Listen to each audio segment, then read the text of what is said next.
महंगाई ने अवाम का जीना दोभर कर दिया। आटा, चीनी और सब्जियों समेत रोजमर्रा की अशिया गरीब की पहुंच से दूर हो रही हैं। महंगाई के मारे अवाम का क्या कहना है कि रोजगार है कि नहीं। अखराजात में हर गुजरते दिन के साथ इजाफा हो रहा है। वज़ीर जानते हैं नुमाइंदा सुनो न्यूज़ अब्दुल्ला शरीन से। जी अब्दुल्ला, बताइएगा।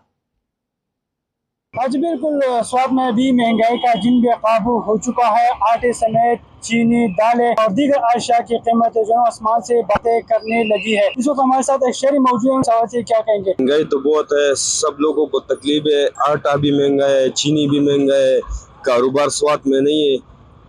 इधर बिले भी बहुत आ रहा है और कोई पूछने वाला नहीं है। हुकूमत सोया हुआ है। हाँ, बहुत शुक्रिया जी, आपने उनकी बात ही जानी। तो हुकूमत की जानिब से भी महंगाई उरूज पर है और यहाँ पर मुकामी लोगों ने, मुकामी दुकानदारों ने मसनूई महंगाई भी कर दी है, जिससे आम शहरी काफी परेशान है। जी, न्यूज़ स्टूडियो से फिल वक्त इतना है।